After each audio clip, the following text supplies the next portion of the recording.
Okay, Jana, over to you, ma'am. Thank you. Thanks. Thank you. Good afternoon, ladies and gentlemen. The Directorate for Priority Crime Investigation firstly extends its condolences to the families of the 5 police officers who were brutally gunned down by an unknown gang of suspects in the Ngobo area on Wednesday morning. We pray that the families are bestowed with strength to endure in this moment of grief. Today, on the day of the incident, a multidisciplinary task team was established and assembled to carry out the extensive work on the investigation, and we are confident of a breakthrough.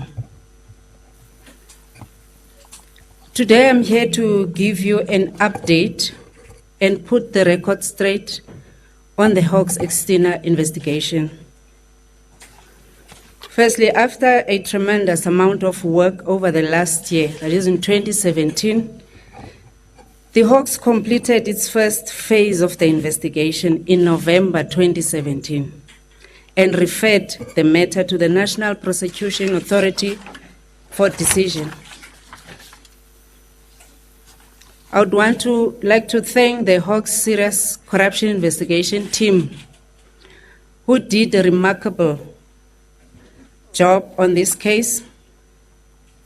And I think once you have a better sense of how much work has been done, you will have a better understanding why I'm saying I'm grateful and proud of their efforts. On the 26th of January 2018, the investigating team executed a search and seizure operation at the Free State Department of Agriculture and the Premier's office. A lot of documentation and electronic equipment were confiscated in that search and seizure. And then the following day, the same team went to Vrede, where they obtained statements from the intended beneficiaries of the Vrede Dairy Project. On return, the information was collated and sent to the NPA for them to make a decision, which led to the arrest of the 8 suspects on the 14th of February 2018 in and around Gauteng as well as Free State Province. All suspects appeared at the Bloemfontein Regional Court on the 15th of February 2018 and were granted bail of between 10,000 and 200,000 rands. And the case has been postponed to the 17th of August 2018. On that same day, the Hawks made a public announcement that there was a warrant of arrest against Mr. I.J. Gupta. The warrant of arrest against Mr. I.J. Gupta is on an unrelated case of corruption and is still active until it is executed. At the moment, we are liaising with his lawyers who have written to us and we have responded accordingly. It should be noted that the arrest of the 8 suspects was a first phase of one of our broader state of capture investigations.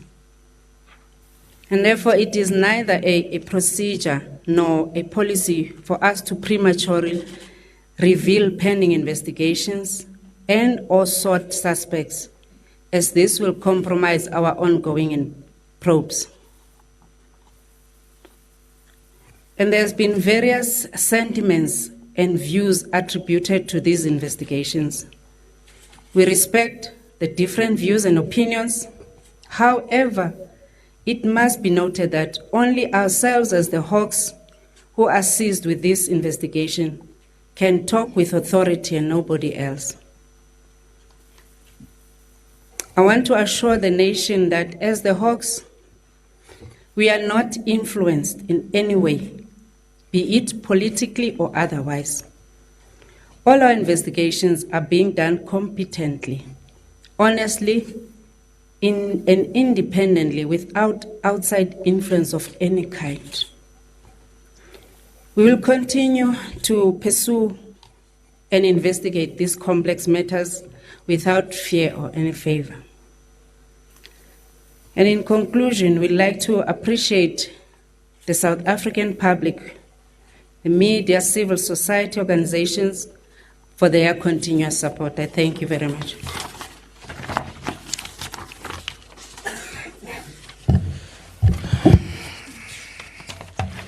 Thank you, General. We will take questions now. We'll take them five questions, and please indicate which media you're coming from. Thank you. We'll start from you, Madam. Madam next door there. Is there another hand? No other hands. Okay, let's start with you. Maybe the others will come later. Start, Karen. Thank you. Thank you so much. Karen Morn from ENCA. Ma'am, thank you so much for the clarity. But we heard the police minister coming out and concretely in a statement saying that Mr. Gupta was being sought for the Estina Dairy project. Do you have any idea why the police minister chose to make that utterance? Was he just misinformed? And what kind of difficulty have these utterances by the police minister caused for your investigators? I mean, you've just said now that the Hawks are the best placed people to comment on the state capture cases. Do you think it's unfortunate that the police minister chose to make those utterances at this time? Second of all, there has been widespread speculation that the unrelated corruption matter that you referred to is in fact the criminal investigation of former Deputy Finance Minister Mcebisi Jonas's allegations that Mr. Ajay Gupta sought to bribe him to become the finance minister. Can you make any kind of comment on that? And then finally, ma'am, there have been a huge amount of speculation about the former president's son, Duduzane Zuma, being regarded as a criminal suspect in this matter. Is there any clarity that you can provide on that? Thank you so much.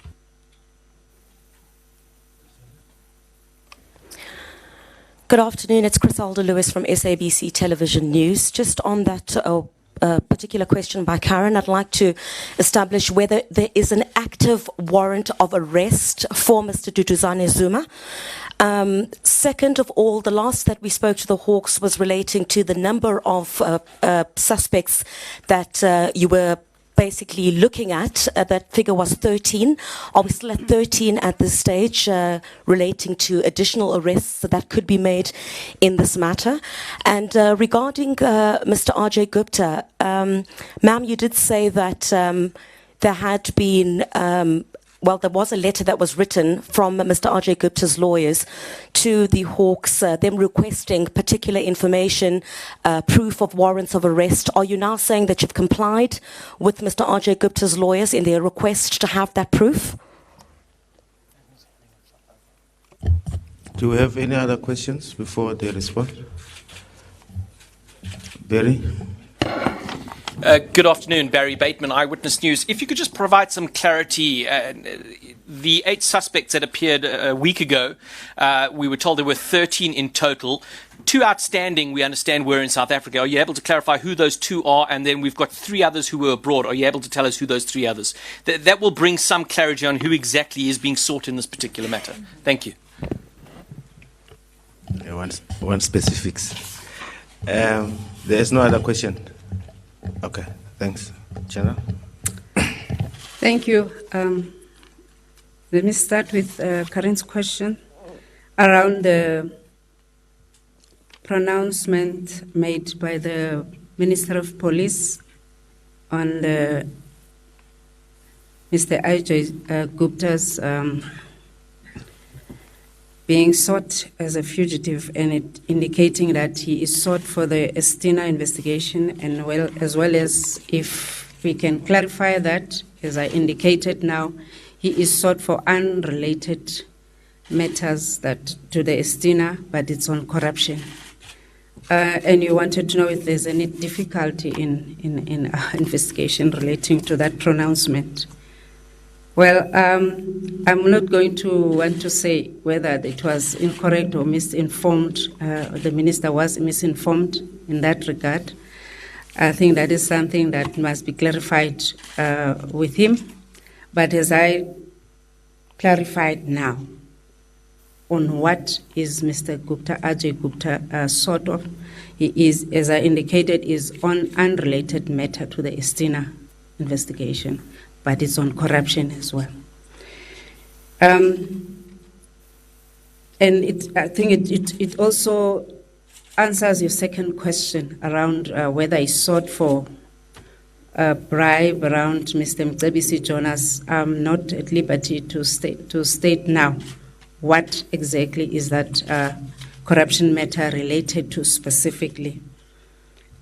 Then the third question from your side is around Mr. Duduzane Zuma, to clarify if he's also a wanted fugitive or is sought on the same matters. I'm not going to answer that in terms of specifically to him as an individual, because we never made that pronouncement. Even at the time the 8 suspects were appearing in court, we only referred to Mr. Ajay Gupta as a fugitive because we already had informed through his lawyers that he is a fugitive and there's a warrant of arrest for him. We never mentioned a Mr. Duduzane Zuma at that point in time, and I'm not going to answer that specifically around him.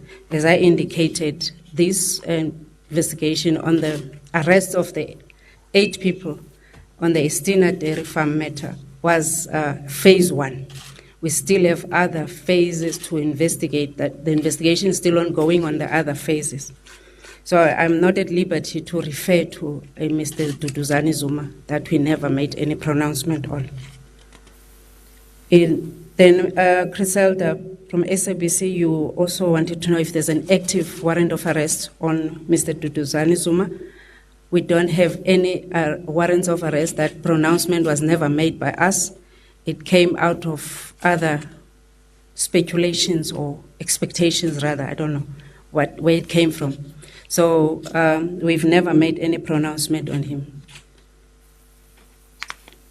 The question around the number of suspects that you made reference to, that were 13, we did indicate that there were 8 who appeared in court. We made reference and pronouncement around Mr. Ajay Gupta, and we never mentioned any names of the other outstanding suspects that we were looking for reasons best known for us not to compromise what we are dealing with in terms of those individuals. But as we indicated, we're still saying there were 13 of them, and we're still going to continue with the other suspects we never mentioned for reasons best known, that we don't compromise the investigation.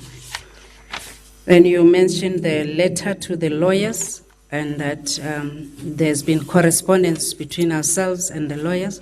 So we did communicate back and responded to the letter to them, but we have no obligation to provide the lawyer with a warrant of arrest. The warrant of arrest must be given to the person who is the suspect.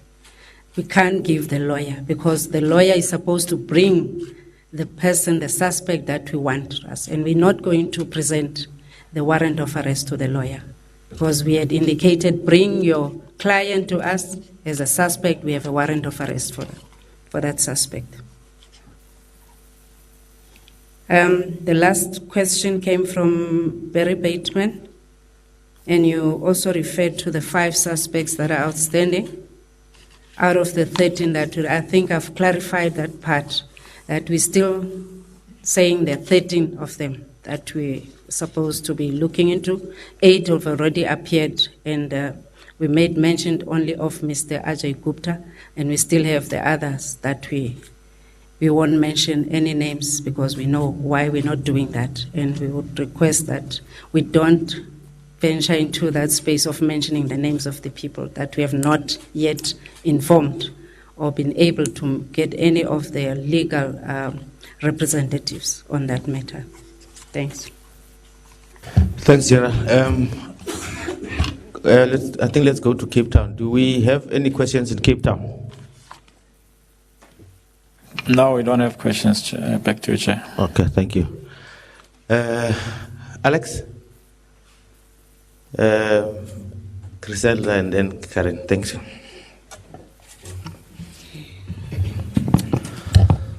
Hi there, it's Alex Mitchley from News 24. I just wanted to clarify on what you said about Mr. Duduzane Zuma. You said you haven't made a pronouncement that there's a warrant, so you're not saying there is no warrant. And I just want to know, have you, has Mr. Ajay Gupta, will he be coming back? Will he be handing himself over, seeing as you guys have been in talks with his lawyer? Has he agreed to hand himself over now that you guys have presumably shown him the warrant of arrest? Thank you. Griselda Lewis from SABC Television News once again. Just some clarity as well, ma'am, with regard to Mr. Ajay Gupta. When you say that you have communicated with his lawyers, the lawyers are on record having said to us and to other media houses that they're under no obligation to hand over any of their clients unless they do get proof of that warrant of arrest. Now, you've just said that you're under no obligation to hand over that warrant of arrest to his lawyers because it's not for them, it's for Mr. Ajay Gupta as the suspect. Does this not stifle your investigation in any way and perhaps no clearer to having your suspect hand himself over? Because the lawyer's saying they're not going to do that unless you provide that proof of that warrant of arrest. Hi, I'm Karen Moon from ENCA again. I just want to clarify because, as Griselda previously referenced, Mr. Ajay Gupta's lawyers have made a number of public pronouncements, and one of them is that he has been incorrectly identified as a fugitive because he was not actually in South Africa at the time that there were these attempts to arrest him. He was actually outside the country. So from your investigation subsequent, and I realize it's difficult, are you able to establish whether he was in fact at in the country at the time that his arrest was sought? And if he wasn't, do the Hawks now retract this averment that he is a fugitive? And second of all, and I don't know if you're able to comment on this, we now, South Africa's certain alarms have been raised by British authorities about a so-called terror threat. Are you able to clarify whether the case that is currently before the court in KwaZulu-Natal involving the alleged kidnapping of a British couple and subsequent damage to property that occurred allegedly at the hands of people who may or may not have been implicated in terror attacks, whether that has formed any part of the warning issued by the British authorities, and what is the status of that case at the moment? Thank you.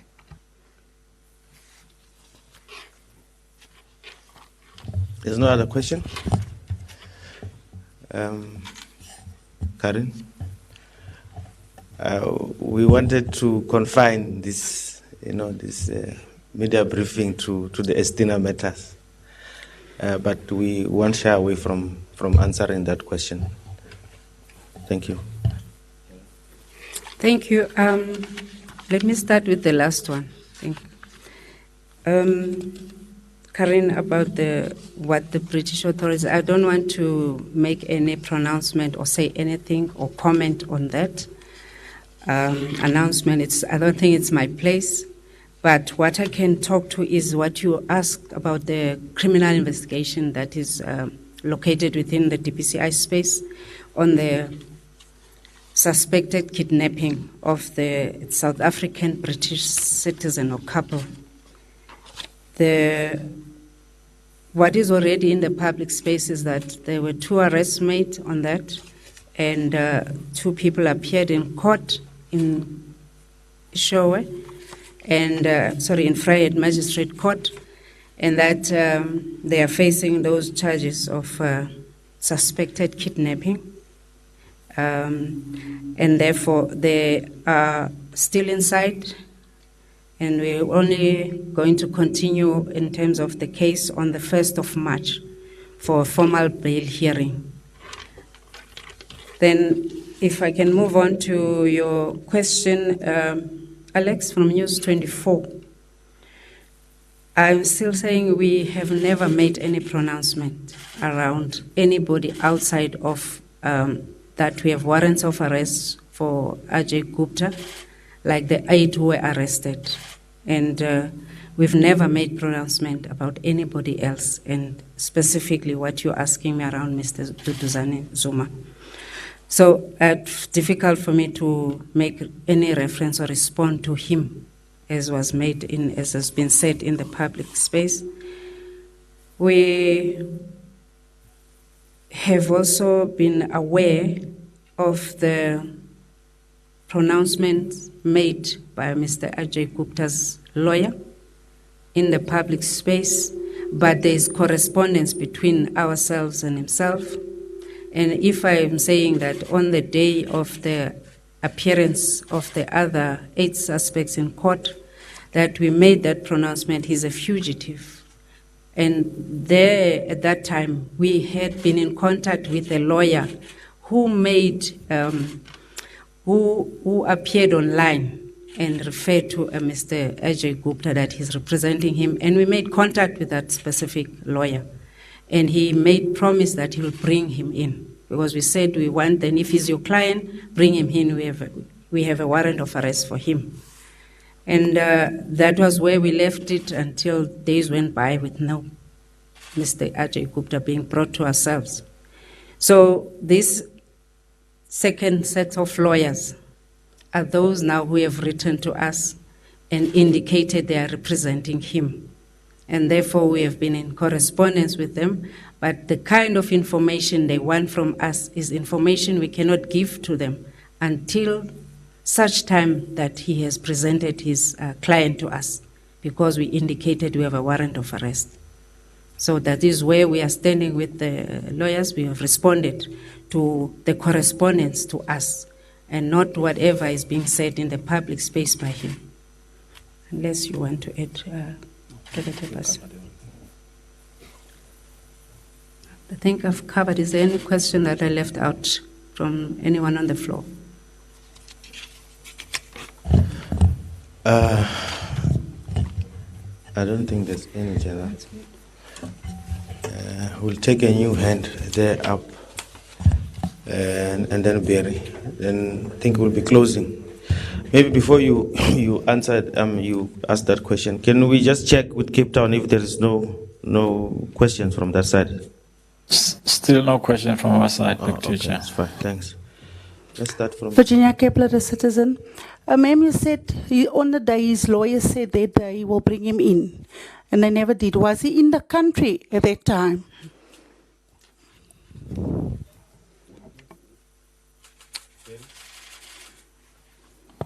Barry Bateman, Eyewitness News again.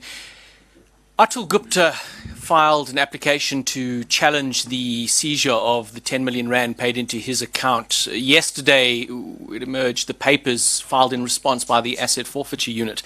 Now, the AFU makes it quite clear that Atul Gupta was the recipient of unlawful funds, or the proceeds of unlawful activity, making it quite clear that he does appear to be, at the very least, a suspect in the Estina investigation. Are you able to provide any clarity as to whether Atul Gupta is in fact sought in connection with this Estina case? And if not, why would the AFU make such comments related to his link to unlawful activity if he is not?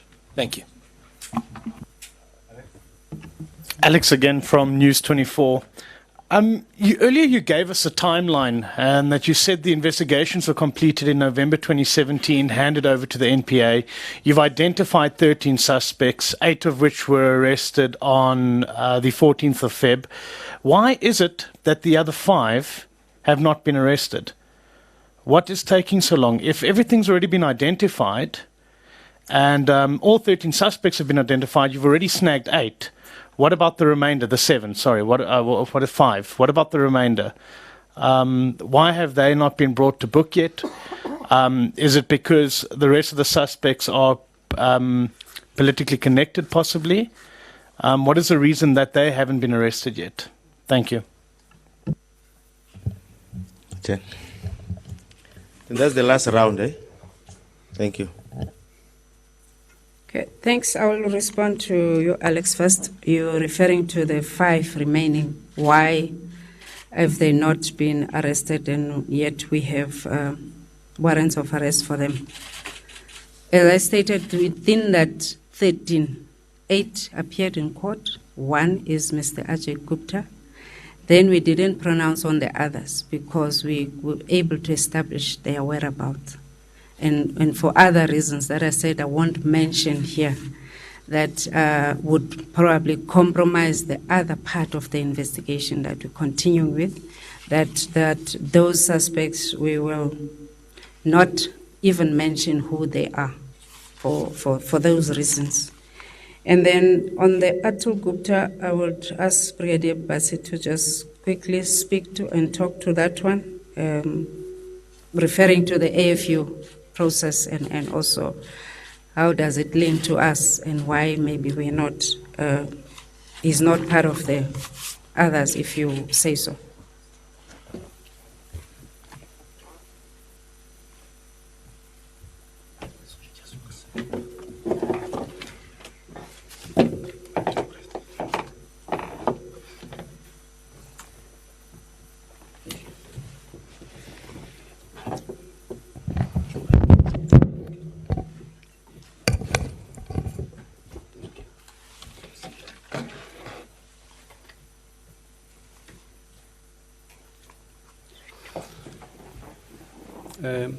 Thank you, General. On the issue of Atul Gupta and the AFU, I think we're dealing with 2 different processes. We are dealing with the criminal matter, and therefore the AFU process is a separate process. So it has nothing to do with the criminal case at the present moment. Yes, some of the seizures are based on the investigation that would have been conducted by both of us, the AFU and the Hawks. However, the process that is unfolding has got everything to do with the asset forfeiture unit.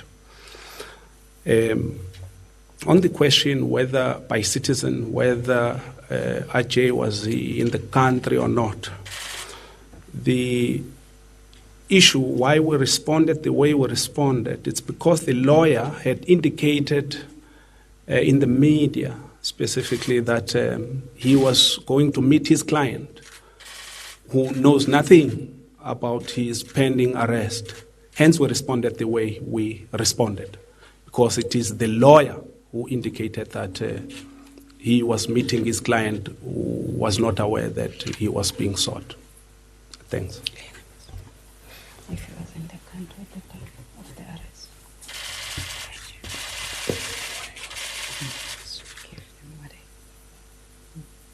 The last one, if he was in the country. Or whether he was in the country or not, thanks, General. At the time, he was not in the country. He was out of the country. The engagement that we would have made was based on what the lawyer had said. Hence, we responded the way we responded. Thank you.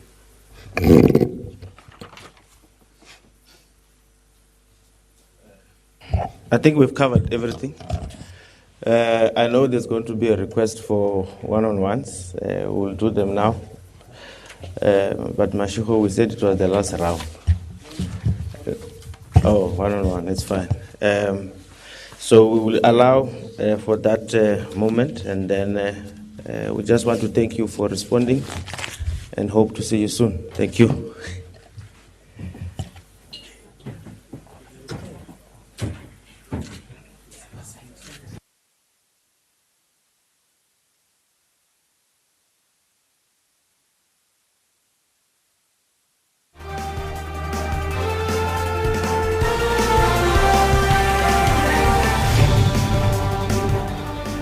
Lieutenant General Yolisa Matakata, acting head of the Hawks, briefing the media there on the Estina Dairy Farm case. I think one of the most important things that came out of there was saying Ajay Gupta is not being sought in connection with this matter, but with another corruption matter. We'll have more on that story for you a little bit later on. It's time for a short break. We'll be back.